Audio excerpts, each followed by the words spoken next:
Uwanja huu ni uwekezaji mkubwa,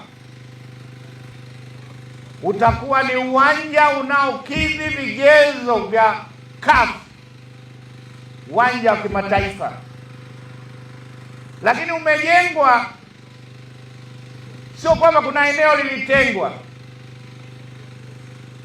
Kuna Watanzania wenzetu wenye uzalendo na mapenzi ya nchi yetu, ndio hawa ambao leo walipisha maeneo hayo na wamelipwa fidia. Tunawashukuru sana.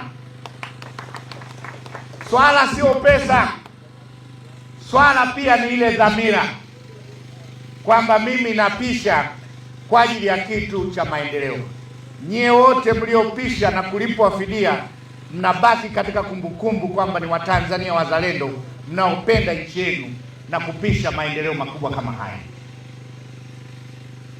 Kwa hiyo nimekuja leo hapa kuruhusu zoezi la ulipaji wa fidia shilingi bilioni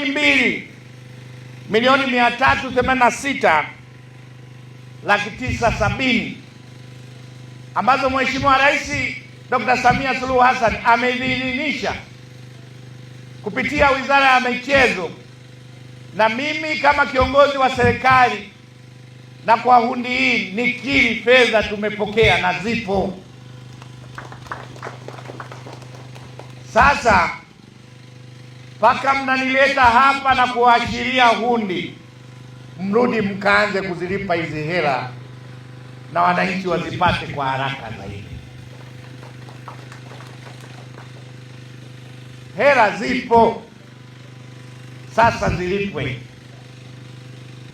Na niwaombe na wananchi wengine, baada ya fidia ya uwanja bado tutataka barabara hizi kutoka barabara kuu mpaka kufika hapa tupige lami na njia 4. Basi tutakapohitaji maeneo yenu, naomba ushirikiano kama hawa waliotoa. Hatuna muda wa kukamilisha hizo barabara kama tutaanza kupata mapingamizi mengi, na sisi tutakapopata mkandarasi tunataka afanye kazi usiku na mchana ili miundombinu hiyo ikamilike vizuri, na watu wakitoka huko wafike hapa vizuri. Na mimi nasema, mtakumbuka maneno yangu, shughuli ya 2027 Mungu akituweka vizuri, tutaenjoy kwamba bwana, mzunguko wa pesa Arusha ni mzuri kwa sababu nchi zote zitakuwa hapa.